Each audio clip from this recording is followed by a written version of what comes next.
আমার নাম জান্নাতুল নাইম রেনু। আমি বর্তমান পরিস্থিতির একজন ভুক্তভোগী শিক্ষার্থী। 2021 সালে আমি এসএসসি পরীক্ষা দেওয়ার কথা। গত বছর যখন এইচএসসি পরীক্ষার্থীদের অটোপাস দেওয়া হয়, তখন আমিও সবার মতো এইচএসসি পরীক্ষার্থীদের অটোপাস বলে বিরূপ মন্তব্য করি।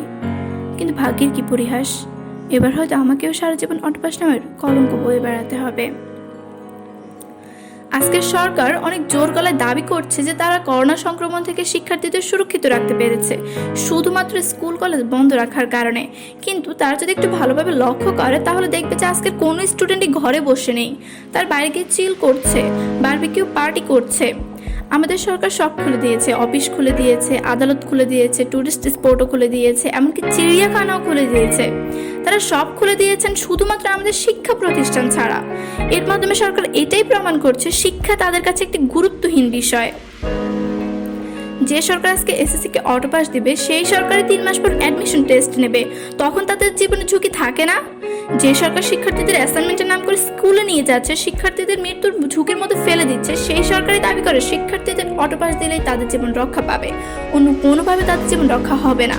তাদের কথা মতে করোনা ভাইরাস শুধুমাত্র এসএসসি পরীক্ষার্থীদের হলেই আছে। বাংলাদেশে অনেক বিশ্ববিদ্যালয় আছে, কলেজ আছে, স্কুল আছে। সরকার চাইলেই পরীক্ষার হল সংখ্যা বাড়িয়ে পরীক্ষা নিতে পারত। আজকে যেখানে সেনাবাহিনীর পরীক্ষাতে সরাসরি ফিজিক্যাল টাচে আসতে হচ্ছে, সেখানে কি আমার সরকার 6 ফুট দূরত্ব রেখে পরীক্ষা নিতে পারতো না? আজকে নবজাতক থেকে শুরু করে 20 বছর যারা, তাদের সংক্রমণের হার মাত্র 7%, বাকি 93% 30 বছরের ঊর্ধ্বে। 18 বছরের যারা, তাদের ইমিউন সিস্টেম এমনিতেই ভালো।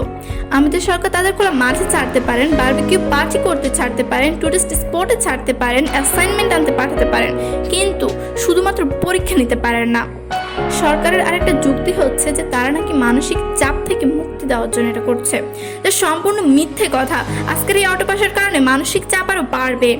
একটি অধ্যায় বলে ঢাকা মহানগর মহিলা কলেজে 65 জন মেয়ে শিক্ষার্থীর এই বছর বিয়ে হয়ে যাচ্ছে এই অটোপাসের ফলে।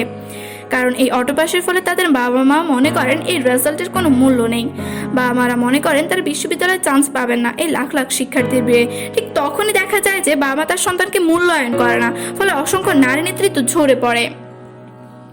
এখান থেকে কি আমরা একটিও মাদার অফ হিউম্যানিটি পেতে পারতাম না?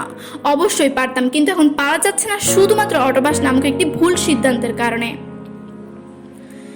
আমি মাননীয় শিক্ষামন্ত্রী ডক্টর দীপুমণিকে বিনীতভাবে অনুরোধ করছি, তিনি যাতে অটোপাস নামক এই অভিশাপ দিয়ে আমাদেরকে অভিশপ্ত জাতিতে পরিণত না করেন।